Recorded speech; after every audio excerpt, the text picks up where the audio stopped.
ვაგრძელებთ ჩვენს შეხვედრებს ექსპორტის სამართლებრივ რეგულირებასთან დაკავშირებით და ჩვენი მოცემული შეხვედრის საგანი უკვე არის მეწარმე სუბიექტები და ის რეკომენდაციები, რომლებიც კონკრეტული მეწარმე სუბიექტების არჩევის შემთხვევაში არის ხოლმე გასათვალისწინებელი.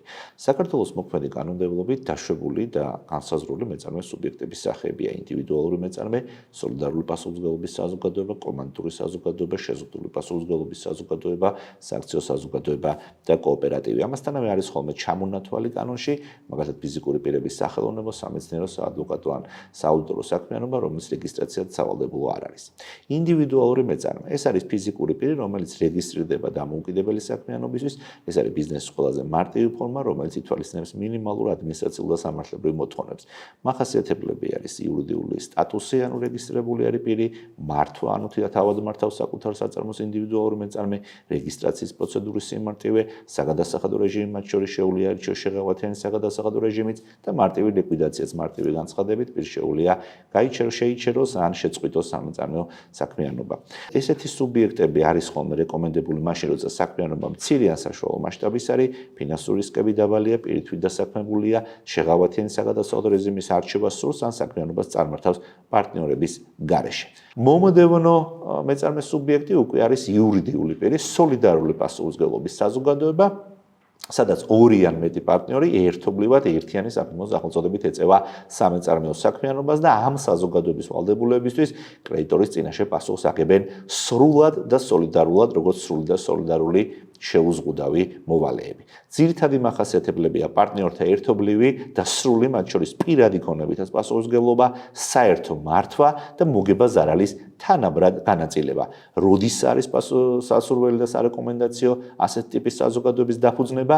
მაშინ, როდესაც პარტნიორთა შორის ნდობა მაღალია, ბიზნესი მოითხოვს ერთობლივ მართვას, არ არის საჭირო რთული სტრუქტურა, საქმე ეხება ასევე საშუალო ან მცირე ბიზნესს. კომანდიტური საზოგადოება.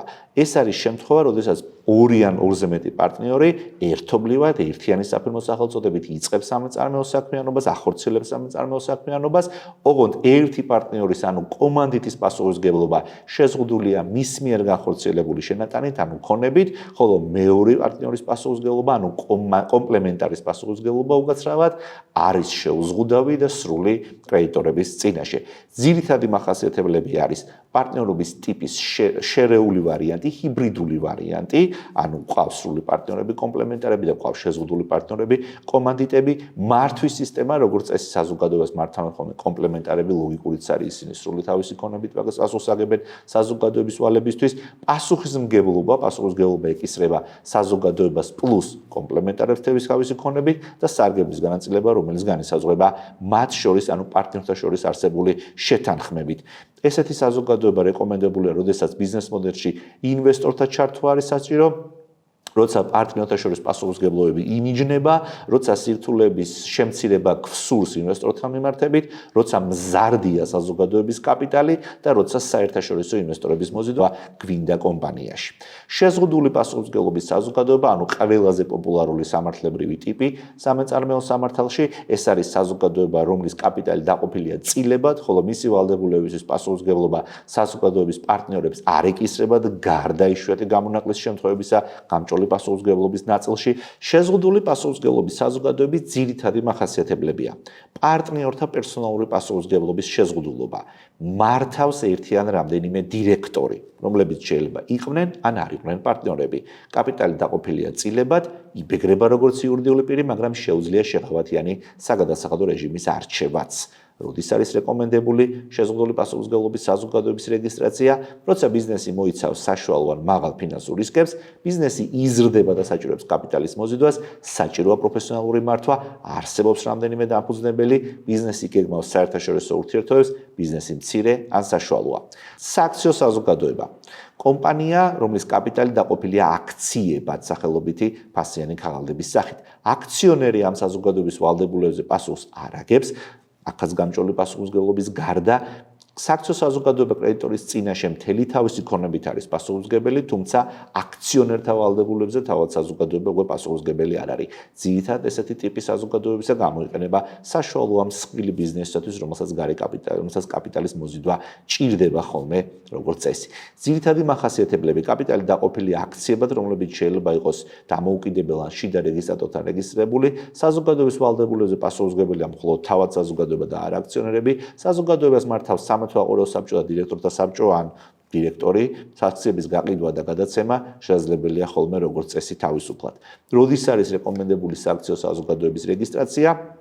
მაშინ, როდესაც დიდი ოდენობის კაპიტალის მოზიდვაა საჭირო, საერთაშორისო ბიზნესის წარმოება გსურს, აქციების საფონდო ბირჟაზე განთავსება და გატანა გსურს, მასშტაბური გვინდა ბიზნესი იყოს, ფინანსური პასუხისმგებლობის შეზღუდვა გსურს და მრავალი აქციონერის ჩართულობა გსურს საქმეში. კოოპერატივი. ეს არის წევრთა შრომით საქმიანობაზე დაფუძნებული ან წევრთა ეკონომიკური თუ სოციალური საქმიანობის ხელშეწაწყობად შექმნილი სამეწარმეო საზოგადოება, რომლის ამოცანა მათი მოთხოვნილებების დაკმაყოფილებაა და უპირატესი მიზანი არ არის მოგების, ანუ დივიდენდის მიღება. ეს არის სამართლებრივი ფორმა, რომელიც ეფუძნება წევრთა თანამშრომლობას და საერთო ინტერესებს. ძირითადი მახასიათებელი აქაც არის წევრობა, მართვა, პასუხისმგებლობა, დივიდენდების განაწილება და საგადასახადო რეჟიმი და ვიმეორებ ესეთი ტიპის საზოგადოებსაც შეუძლიათ შეღავათიანი საგადასახადო რეჟიმის არჩევა. ესეთი ფორმა რეკომენდებულია, როცა ადამიანები ან კომპანიები აწდებიან საერთო პრობლემას, როცა ბაზარზე წვდომის გაუმჯობესებას სურთ, როცა ბიზნესის რესურსების გაზრდა გვინდა, როცა ბიზნესს აქვს სოციალური მიზნებიც, როცა საჭიროა ფინანსური დახმარების მოპოვება, ბიზნესი საშუალო, არამცირეა და საჭიროა ნდობისა და ერთიანობის უზრუნველყოფა.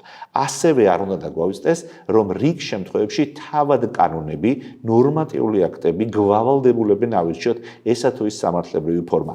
პირობითად იგივე საკრედიტო კავშირების თვის ჩვენ გვჭირდება კოოპერატივის არჩევა, მიკროსაფინანსო ორგანიზაციის საქმიანობის გვჭირდება შეპესე სააქციო საზოგადოების არჩევა და ასე შემდეგ. ეს უკვე გამონაკლისი შემთხვევებია და თუ კი თქვენი ბიზნესი დაუკავშირდება ასეთ სამეწარმეო საქმიანობას, მაშინ თქვენ მოგიწევთ კანონიდან გამომდინარე სამართლებრივი ფორმის არჩევაც.